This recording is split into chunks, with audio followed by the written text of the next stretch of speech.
a rather tough life at the early stage of our childhood because my father's business had gone bankrupt. So when does it appear UNIAPAC in your life? Actually, I was not looking for success. That's very mysterious in my life. Mm-hmm. I only looked, and that's based on, I would say, the education that I received. I tried to do good work. Tell me, how do you start to apply this ontological coaching, or if you could define what is it? Have you seen how people finding this kai or this purpose, they feel more motivated, they have better relationships? Mm-hmm. Have you seen these benefits of it? UNIAPAC business leaders, we pride ourselves of uniting across small and medium enterprise or even independent professionals, mm-hmm. up to business leaders that are family, in many cases family owned, mm-hmm. Or with at least private shareholders. Welcome to a new episode of Transcendent Leaders.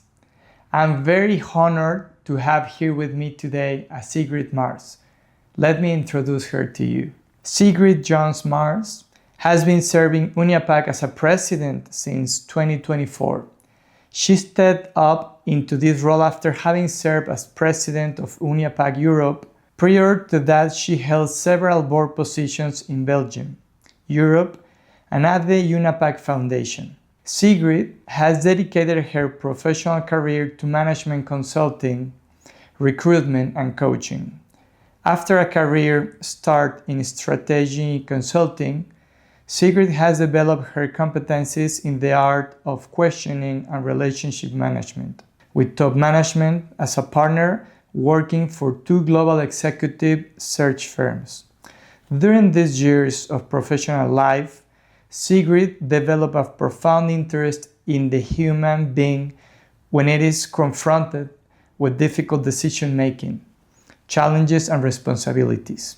Wanting to follow this interest down to its roots that lie with our Western philosophical and spiritual traditions, she took a sabbatical to study philosophy and theology, and subsequently became a certified coach. Sigrid truly believes in the integral development of the human being through work and wants to contribute to business as a noble vocation, to facilitate structural and process change towards an innovative and inclusive economy that wants to generate good wealth with good products and good work and for all, where leading-edge companies are transforming to truly make the face of successful business human and sustainable for us and our planet today and generations to come. She's trilingual and conducts business in English, French, and German. Married to her husband, Jean-François Jean, a Belgian artist, the couple enjoys photography, hiking, and gardening, and shares an interest in Italian culture and language. Welcome. Thank you very much for having in this interview today. We are very happy and honored to have here Sigrid. Sigrid, welcome. I see you. Welcome. I see you too. Thank you very much, Sigrid. Well, I would love to start this interview asking you a little bit of how was your childhood. Tell me a little bit of those people who touched your life in a meaningful way, mm-hmm. that you could remember. Mm-hmm. I was born in a family where I experienced lots of love. So I consider myself as being very lucky in this respect. My parents themselves had a rather tough life at the early stage of our childhood because my father's business had gone bankrupt. So I am born into a family on the one hand with a lot of love, but also quite a few financial difficulties. And my parents put all their effort into giving their children a better future than they had had. Mm-hmm. So I was very fortunate also to be born in Germany, where Christian social thinking was really at the basis of society after the Second World War. Mm-hmm. And so I got good education, good university, and that really set me off in life. But back to the family, I grew up actually in a house where we lived together with my grandmother, my uncle and his family, and ourselves. Okay. So there were 6 children in the house. Wow. And 2 families and a grandmother. Wow. And in retrospect, honestly, I was amazed how my parents and my uncle and aunt and my grandmother guarded peace and love in the house. So the adults obviously had from time to time some difficulties, but it never interfered with us children.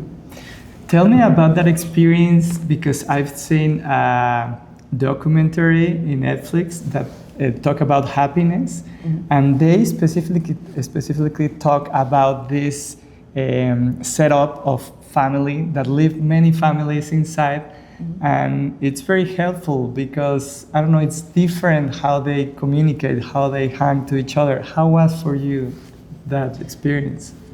And in our case, we had rules, basically, because the house was open. There was no keys, so we could go into the apartments of each other.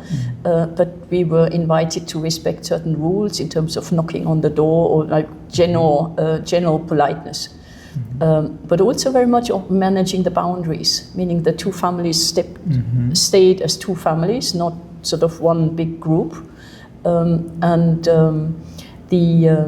But it honestly, for me as a child, I experienced it as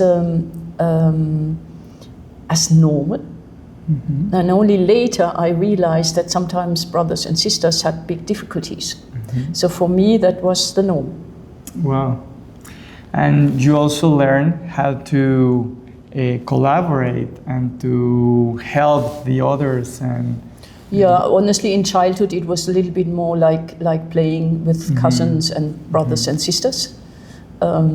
Maybe I was a bit protected because my brothers would tease more my cousins than their sisters, and so there we were a little bit protected from some social dynamics in families. But overall, I mean, like my first friend was my cousin, and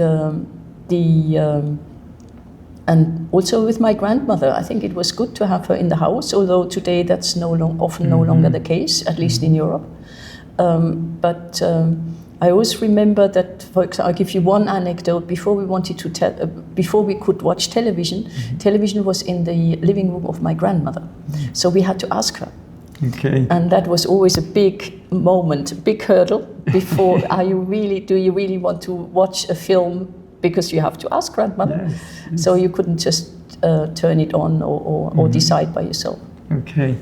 Tell me a little bit what type of business your father has. My father was in construction business, and actually my mother in fashion retail. So we had 2 businesses in the family, and my father was had been born into a family where the father died when the children were very young. So his mother was a widow, and being a widow, it was not easy in construction in the 1960s, 1970s in Europe. Wow. So that was also why, in the end, during the oil crisis in the 1970s, the business went bankrupt. It was financially too fragile. ¿Te está inspirando este contenido? Hazlo crecer con nosotros. En Líderes Trascendentes entrevistamos a empresarios, emprendedores y a expertos que comparten sus historias, fracasos, consejos y su visión de liderazgo. Tu suscripción nos ayuda a seguir grabando estos episodios, a mejorar la producción y a llegar a más personas que necesitan inspiración real y buscan contenido de valor. Suscríbete a HP2W. Tu apoyo hace posible este gran proyecto. Gracias por ser parte de esta comunidad.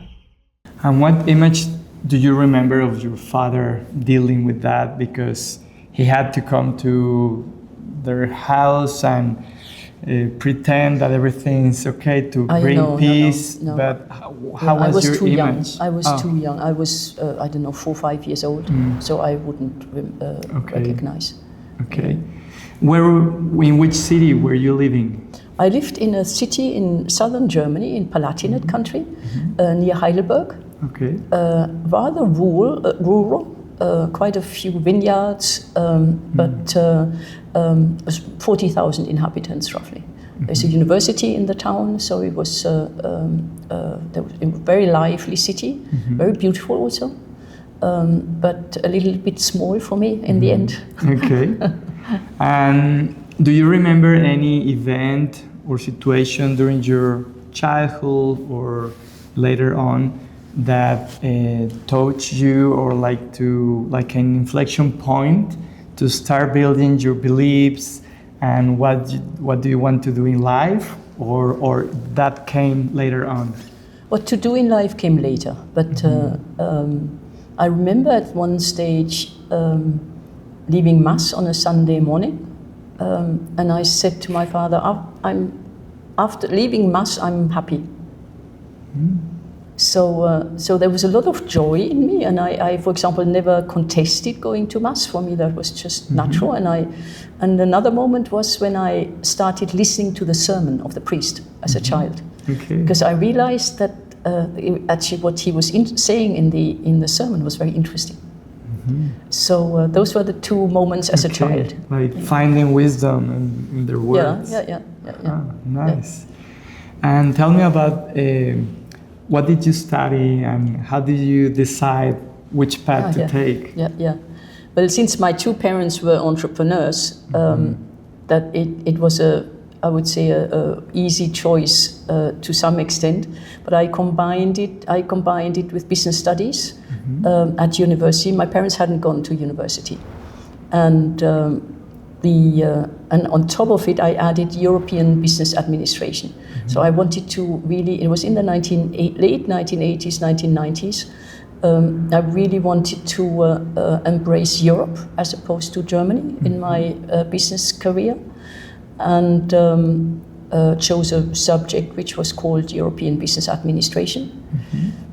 Discussing with my parents what I wanted to do, my mother made a provocative statement saying, let me go back a little bit. I was hesitating being a Catholic. Should I go into social work? At what age? 18, not earlier. And then my mother was saying, Sigrid, I think there's enough Catholic nurses. So nothing, no judgment on anybody who has the vocation in herself to become a nurse. But that's something I remembered. And in retrospect, relative to what we are doing here at UNIAPAC, it's very, it was sort of very prophetic to some extent. Of course. So, but that struck me, and it gave me to some extent the permission to go into business, while an aunt of mine, coming from a very Catholic family, said, are you not afraid of losing your soul? Okay. So that's a powerful statement and question that always you remember. And that for me was very important, because when I was in business, I very much made sure that I wouldn't lose my soul, hopefully. Okay. And you study this, and then you continue with studies, or you start with your professional career right away after university? No. I had I did a bachelor degree in European Business Administration, which was very interesting because we studied 1/3 of the students were German, 1/3 French, and 1/3 English. Okay. So they wanted to get this cultural experience already while we were studying into the mentality of the students. Because as far as I know, the European Union was building probably at that moment. No. The European Union was founded in 1958. Okay, but I mean all the progress, the integration of the Europe and the borders and money, it came later. Yeah. So while I studied, the European Union prepared the free movement of goods, labor, and capital. So that came in 1992, and I graduated in 1988. Yeah.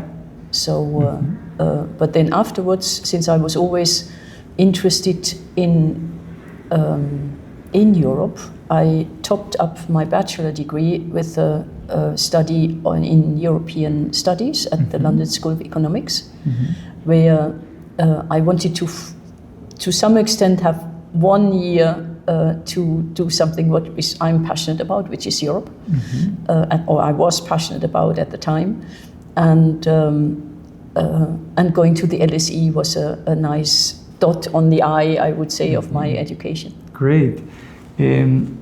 I love the experience of all this European Union, because for me it's like tearing off borders and coming together everyone under one, I wouldn't say culture, but under one umbrella.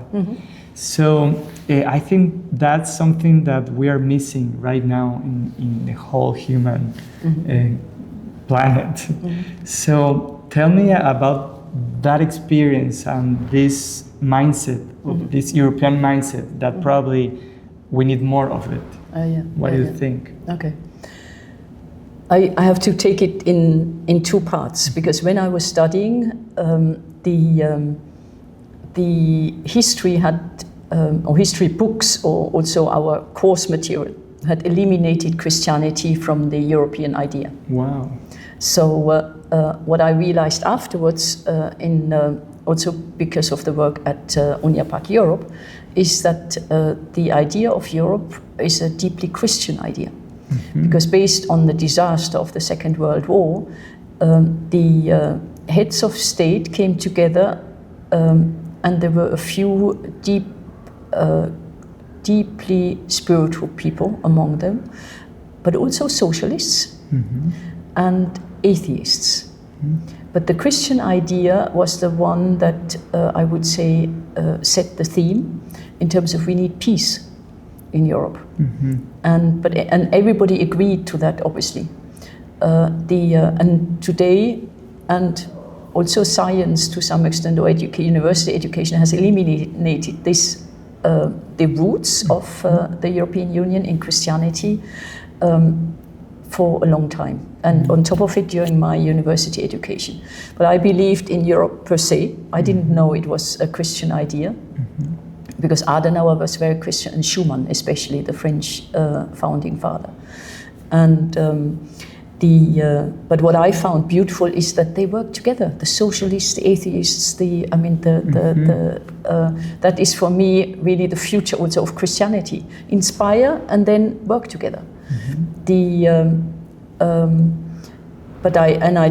Coming back to your question, what fascinates me on the European project is its focus on peace, and then how do we get there? And we get there through economic relationships, or through relationships, and the relationships among countries are on the one hand cultural.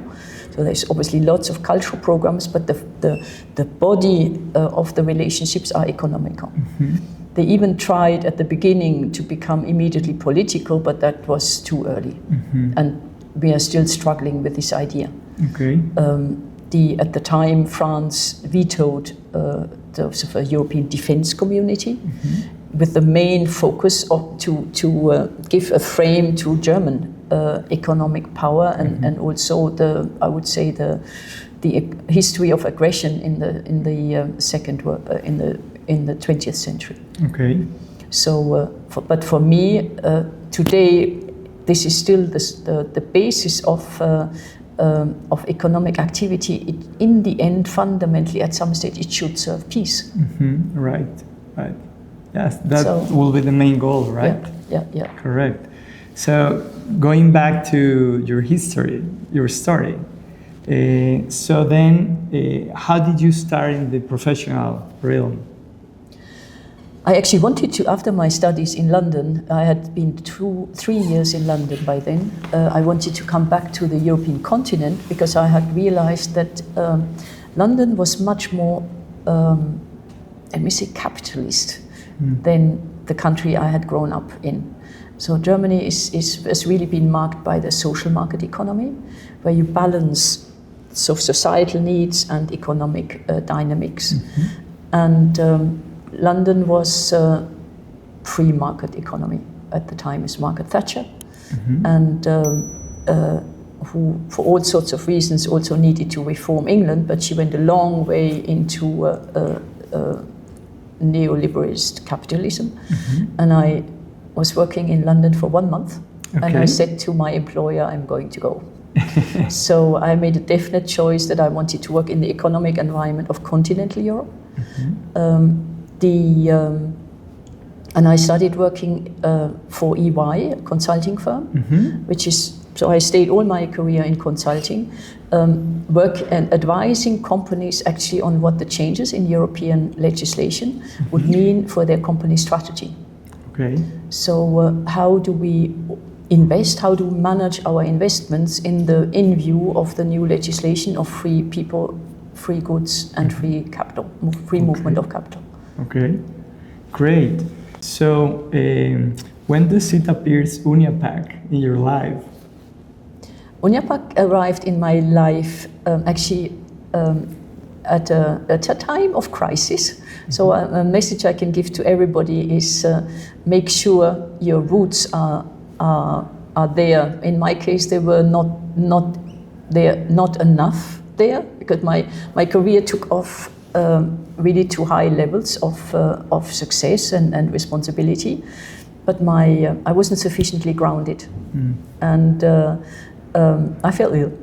That's what happens. Okay. So how old were you at that time? 40. Okay. So perfect age to fall ill when the roots midlife are not, crisis. It's not it was not yet midlife crisis actually. At 40 it's a bit early, Okay. but it was a crisis of the 40s. Let me say it that way. Okay. When sometimes you achieve some success, like professional success, but sometimes you don't feel like you are fulfilled in your inside, right? Yeah. And maybe on the personal side, I can say I met my husband in Belgium, and my husband is an artist. Okay. So I took over the economic side of our couple to a large extent, and honestly, I was not prepared for that. That was one aspect. I was perfectly happy with my husband's vocation, but yet it sort of didn't correspond to my vision of life, because on top of it we couldn't have children. Whoa, okay. So there were too many things, and I was just too busy to deal with them. So that's no good. Okay, that's probably when you start looking for this ontological studies or coaching. That on top, I mean, it's the perfect continuation, I would say, of me today working as in a profession that where I could put my learning at the service of other people. So do you dedicate some of your life to study professionally the ontological coaching, or how? Actually, when I fell ill, I was a partner in a professional firm, a leading executive search firm based in New York. After EY? After EY, very prestigious. I stayed with the firm for 14 years, and this is where my career scaled, and where I really, I would say, in retrospect, I can say I received the integral development of the human person there. But then at some stage, so I grew to, I would say, levels of responsibility that I honestly, I probably didn't think I would reach, and had a lot of market recognition and a lot of business. And when I fell ill, I couldn't work. I mean, the consequence of falling ill was that I couldn't assume responsibility. My brain wouldn't support me anymore. And but what was it, like a burnout? I don't know. At some stage I just left it because I don't want to put a label on it. It was just that I couldn't work. But I had already joined an organization which was the I don't know how in French you call it CVX. It was a movement of lay Christians that want to review their life in light of Ignatian spirituality. And our spiritual advisor of our little group was a professor at a Jesuit faculty for theology in Brussels. And So I knew that there was that you could study theology in Brussels, and when I couldn't work, I said, if you can't work, let's study. And that worked very well, and that's the way I rebuilt, I would say, myself. I received to be rebuilt by our Lord. Maybe that's the better word. And I wanted to do a year until I was well again, and in the end it turned out 5 years. So I did a full cycle of philosophy and a bachelor in theology. And then I went back to business, but to a business that I knew. So I went back to executive search for 4 years, and only then I engaged in coaching education or certification. Okay. Coaching I have done to some extent all my life, because in executive search there's a lot of coaching of executives that try to take decisions. And but I certified then as a professional coach.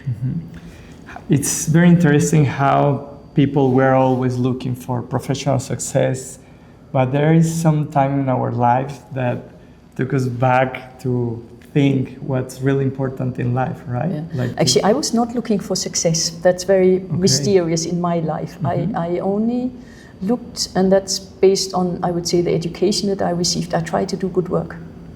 See, my father, by training, he was a carpenter.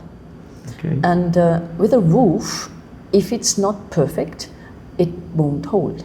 So big roof, big wooden structures. They have to be just perfectly aligned and mathematically very well calculated to carry the weight. And one way or another that came through, because my boss, when I was rather junior still in executive search, he said at some stage, listen, Sigrid, you have an artisan approach to the way you do your work. He didn't know what my father's profession had been, but for me that was very touching. Of course. So there is in my case, it was always do it good work, respect the people, and and I would say in executive search also it's very, very important. It was very important for me to respect the people, irrespective of if you needed them or not. Because in executive search, at some stage, where you have your pool of candidates, and those are the ones you need for your project to be under control. Otherwise, you don't do good work. But there's many people who also sort of whom you are in contact during the search, and they also need to be respected. Although, so in a bit of a utilitarian way, you don't need them. And this is, I think, this was very dear to my heart. And honestly, for me, that was the basis of my success. Because I had started in executive search in Belgium, in a country where I didn't know anybody. And in executive search, you grow through relationships. Of course. Meaning it was extremely difficult for me, because when you start a search, you normally call a little bit your network to get some help. And I didn't have one. Whoa. So I had to, the firm obviously had a network, but the firm also had started the office in Belgium a year before I joined. So it's very new in Belgium. It's very old firm in Paris and in London, but not in Brussels. So they didn't have a big network, so you need to build it from scratch. So no brand name, no network. Okay. But you were looking to fulfill something inside, right? Yeah, sure. So tell me, how do you start to apply this ontological coaching, or if you could define what is it? Yeah, first of all, understand what it is. Now I have to be a bit technical. In human resources, we obviously have, sometimes we work with competencies. And one of the competency of these competency models that large multinationals use is the self, the person. And that's one competence. Yeah. And ontological coaching works on the person, so on the self of the human being, where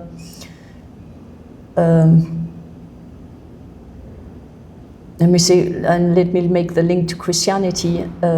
We all are a little bit handicapped, or we are blind, or we are deaf, and so in ontological coaching, we try to open the ears, or we try to help people to walk with a stick, because we are all I mean, there's only one Virgin Mary, if you see what I mean. Mm-hmm. Yeah.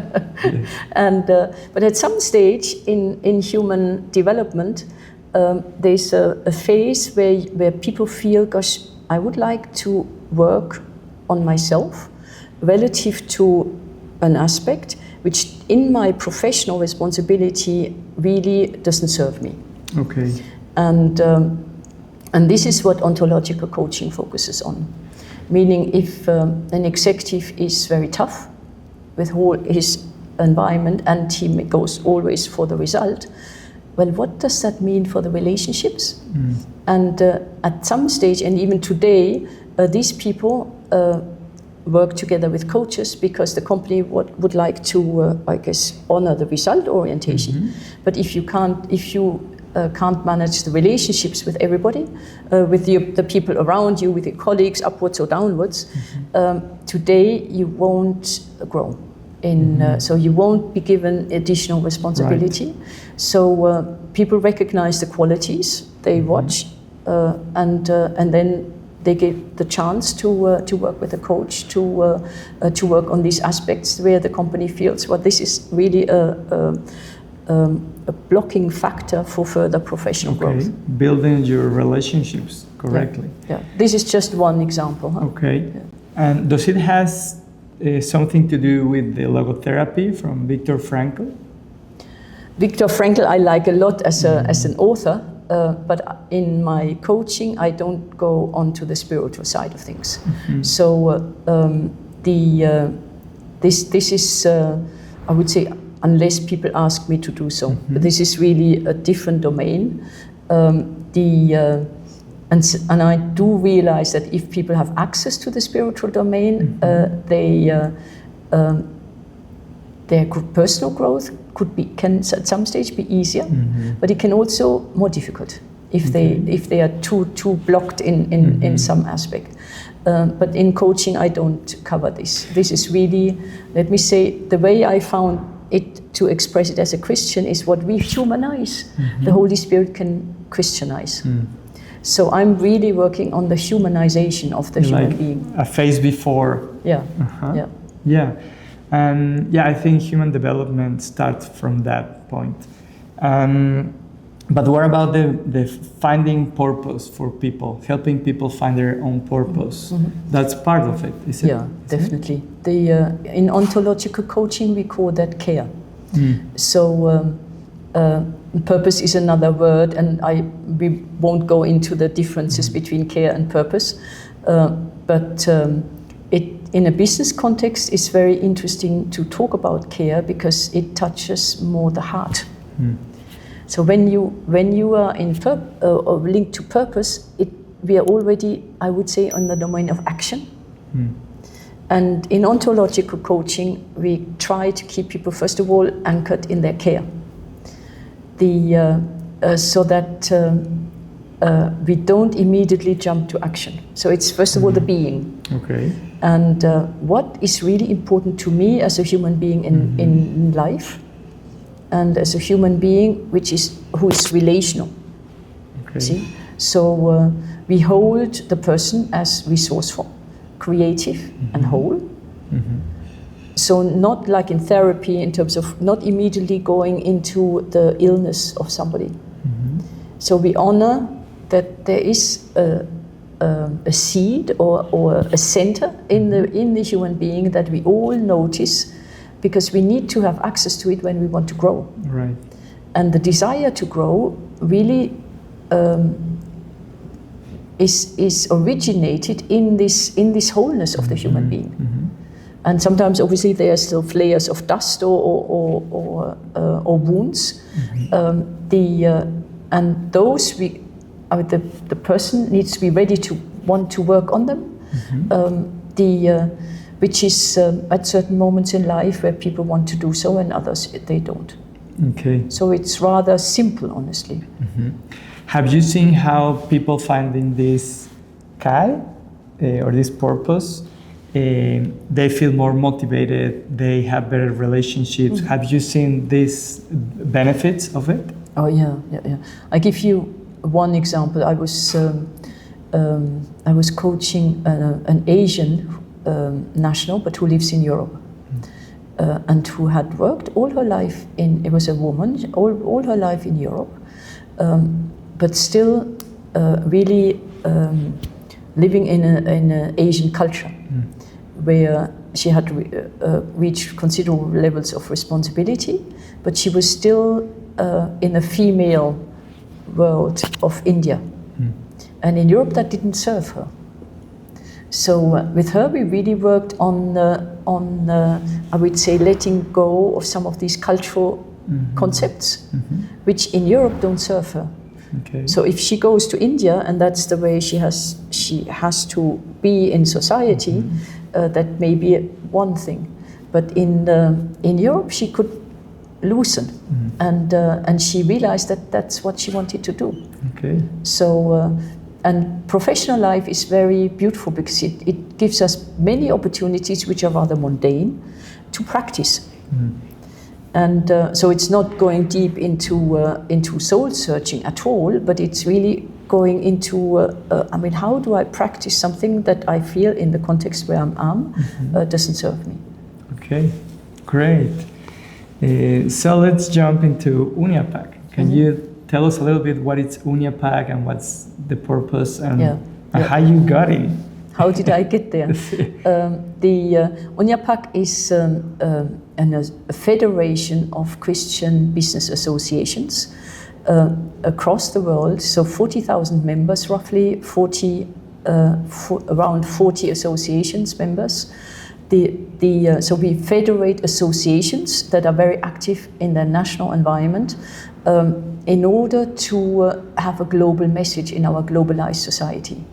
Having said that, UNIAPAC was founded in 1931. So I sometimes call it an old lady, but still very young and up to date. In France, right? It was founded actually in Belgium. The first association was founded in Belgium, but the UNIAPAC was actually founded or came to life in Rome on the 40th anniversary of Rerum Novarum. So very symbolic, and the founding members were the Dutch, the French, and the Belgians. Okay. So the Bifra Lux, we call it today, but then there were already other countries invited to join the foundation, but who were not yet member of UNIAPAC. And then it grew rather rapidly, honestly, after the Second World War, predominantly because of the war, things got stuck. Okay. And very quickly on the European Latin American axis, and based on friendship. So UNIAPAC is really growing in concentric circles and based on friendship. At the time, the mission was a rather political mission, because we were in the ideological war between liberalism and communism. And communism was really making strong inroads into Europe, in terms of more in some countries than in others, but really with political parties. In France and in Italy, we had communist political parties, and in other areas we had more the liberal regimes, and it was the aim was to advocate a Christian use of private property. Okay. Because communism said private property is no good. In resume, and liberalism wanted to do with private property whatever the human being wanted. So freedom with a definition which is liberal, and and Christianity is in between, meaning private property is respected, but in the context of the common good, the universal destination of goods, and so this was the political role of UNIAPAC. Okay. And also in Belgium, for example, UNIAPAC was founded before the Employer Federation. Okay. In order for the business to be able to respond to the Catholic worker movement. So the workers had organized in order to defend themselves against in the context of industrialization, which was rather sometimes ruthless. And and so the business leaders needed to organize, but also the Christians realized, maybe with the help of the church, that they need to be Christian at work and at home. Nice. So that was the founding, I would say, historic context of UNIAPAC.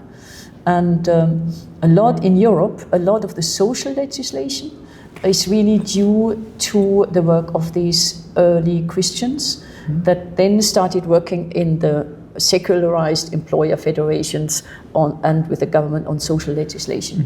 So UNIAPAC is behind all of the social legislation in Europe, which led to, payments when you are out of work, health insurance, and all the rest of it. So since that moment, they start also focusing on the benefits for the employees that they've been taking care. Wage negotiations, fair negotiations, and everything. So that was when also really the establishment, or would say societal establishment, was still working in the context of Christian social thinking in Europe. Okay, and nowadays, how is a UNIAPAC business leader right now?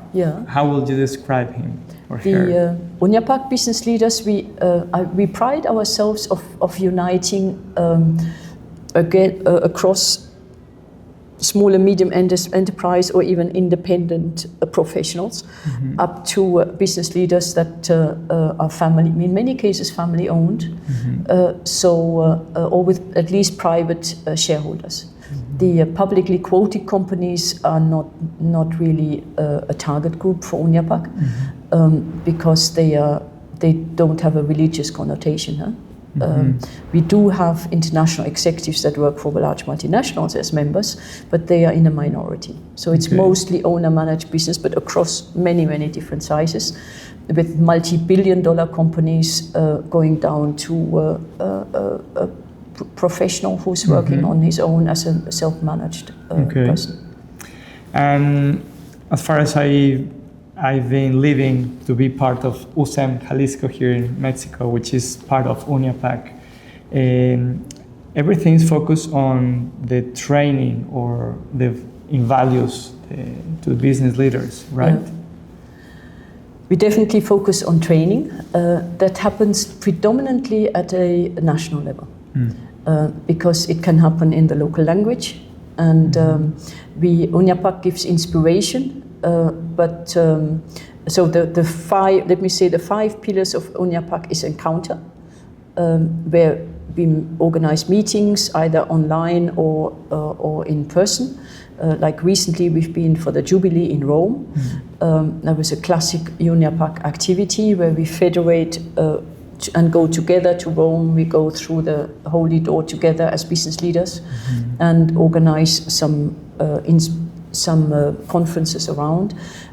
So it's encounter, which leads, and always on the back of inspiration. The thought leadership on, what do we need, how do we need to support our members and the presidents, mostly of the associations, to really look beyond also the national borders and be able to navigate in our global society. So I have inspiration, I have encounter, representation, so where we inspire business practice, where we represent that there are business leaders that focus on Christian social thinking and while running their companies. And we represent that at United Nations level, always international, or for UNIAPAC Europe on a European level, for UNIAPAC LATAM on a Latin American level. For this voice to be heard. Okay. Because sometimes at a parish you are the businessman, and sometimes how shall I say, we not always receive a lot of recognition for being in business, but And in business, you are considered as being the Christian, which sometimes is associated as being a loser. Really? So, like how, and we help the executives to hold that tension in terms of the parish. You're sort of the rich businessman, and in business you are the loser. So, and we try to give the business leaders a home, basically, for this, but also help rebuild the common home. Because economia, from a meaning point of view, is signifies the common home. Okay. So try to contribute to making business a better place. That is inspiration, representation. We carry that to international associations, and then conversion. Like we are all on a road of conversion until our last day, and the last one is the next generation.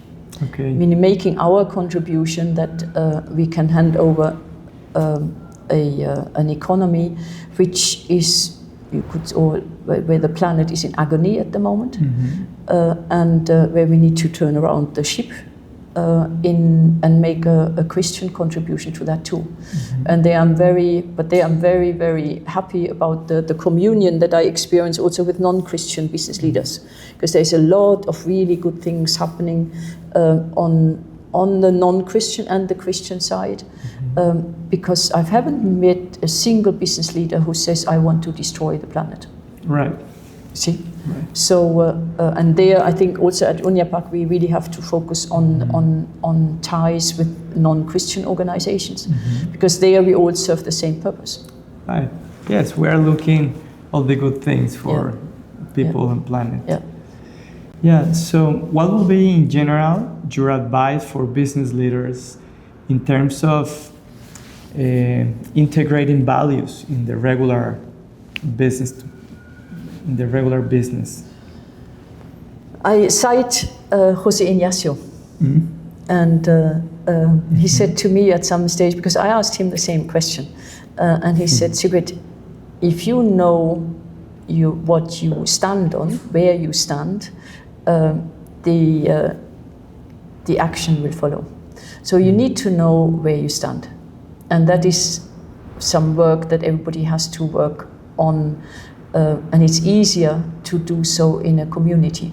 That's why I believe so strongly in these sharing groups that we have in UNIAPAC, because you can learn from other people and you work on yourself, and we are fundamentally relational human beings. Meaning we learn with others and through others, and if we just work on our own, honestly, it doesn't work. And that I can even say as a professional, it's we just churn in our mind, and that won't undo the knots that we have in ourselves. So there I really believe in the sharing groups of UNIAPAC, so that we are on a journey together. And have I answered your question now? Yes. I would like to deep into the profit of values of Jose Ignacio. Have you seen any examples of a business leader bringing values or standing by these values, and how this company it's better than others, or it's growing better than others? Have you seen some examples? Yeah. I won't mention names because it's confidential, but there was a big industrial group in Belgium who, for all sorts of reasons, had decided to make a major turnaround in their business. But there was they were in very dirty business to start with. And in the context of the ecological crisis, they wanted to get out of that business. And I listened to the CEO when he presented the 10-year journey. And he said, number one, from time to time overestimated what he could do in 1 year, and he underestimated what he could get done in 10 years. Okay. So he was surprised himself of how they had realized the turnaround. But at some stage they had to deal with a major pollution, a major area of pollution in the probably soil, I don't know. It was very discreet about it. And the board had to decide to see through a major investment, but with no return on investment, because it meant just cleaning up a mess, and it was multi-million-dollar investment. Wow. And he said that once the board had decided, they realized that the people started believing in the transition.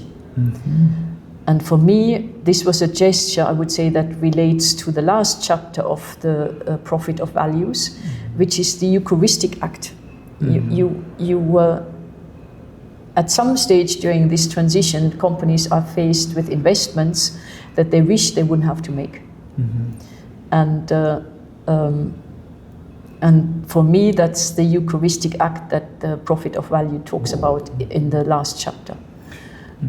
So how do we see this transition through when it gets painful?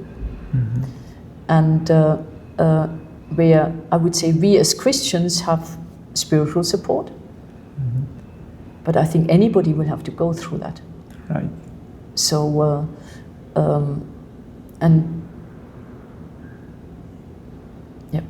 and I think there are some acts that you need to do in your business that are aligned to the purpose and to the right thing to do, that doesn't make business sense most of the time. But when you do it and you compromise to it, something happens that later on there are benefits around that you will never expect and doesn't make any business sense. Exactly. Right? Yeah. But I would say it depends on your time horizon, you know. So if the time horizon is the next quarter, then it may not make sense from a business point of view. Right. But what I realized was that, and actually that I realized in my executive search career, is that in business there is an elite that works with values. And if you want to, in business, to belong to that elite, you can't cut corners. And that is something really that I was amazed by, that at some stage that elite constitutes itself. And they may work with people, let me say, if they need a dirty job done. But they do work with people that have the values in the right place for things that they really care for. And it arrived, in my case, in a time of crisis where there was a deep financial crisis. I think it was 2000. No, it was not 2008. It was earlier. There was an economic crisis in Europe earlier, at the beginning of year 2000, 2001, 2002. Business was down, and I had lots of work. And everybody said, "You have work?" And I said, "Yes, I have work." And basically, my reputation in the market was such that the work that was available came to me. Oh. And this was honestly, a deeply spiritual moment, because I hadn't done anything. I hadn't called anybody to say I'm looking for work or so, but people called me with a little work that was available in the market. They called me. Wow. So that was a very, very important moment in my life when I realized, gosh, something that I did was right, but I didn't calculate. Exactly. So yeah. Sigrid, it's been an inspiring talk. I really appreciate it. And I have the last question for you. If today will be your last day of your life, but God gives you 5 minutes to come back and give you the last advice, what would it be? So it's like the rich man who says he's already in hell, but he says, "Can I go heaven. back to?" You have 5 minutes to go back and just to give a piece of advice to clean all your sins.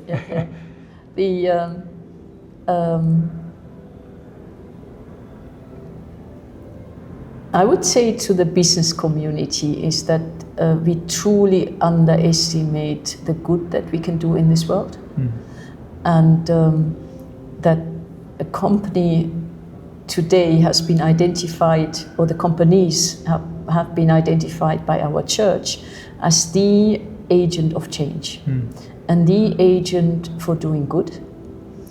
And yesterday we were listening to the Sisters of Mary, and somebody said to me that they have a 7-digit figure to cover the expenses of their activities in a month. So imagine how much fundraising they have to do. And if all these parents were able to send their children to school because they have work, how much better place would it be? They could still do teaching, but the parents would have the pride to send their children to school. And for me, this is the potential that we have to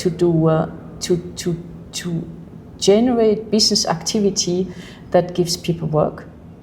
It's a huge challenge in the context of the digitalization of our society, where we replace so many jobs by machines, and that we have to see in business, like, what is the society that we want to live in, and what are the entry-level jobs that we can make available to people who are in the lower classes, who want to enter the market with work. I've not seen anybody who doesn't want to work to take care of their children, and then work in layers. Really go and how can we humanize the work relationships among those who work to create to generate the creativity that companies take to the world through their products and services.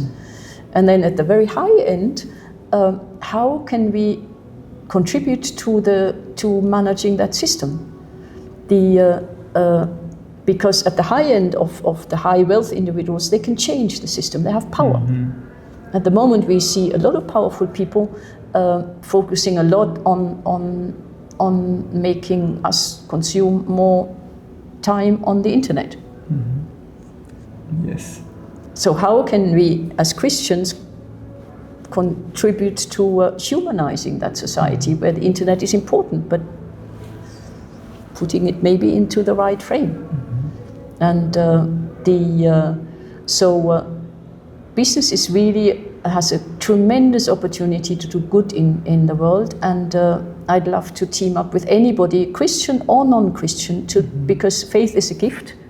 So we shouldn't pride ourselves of being Christians. It's a responsibility. Correct. Because we have been given that gift, and I team up with anybody of faith or non-faith in line with the European Union's idea of collaboration across beliefs to make this world a better place. Awesome.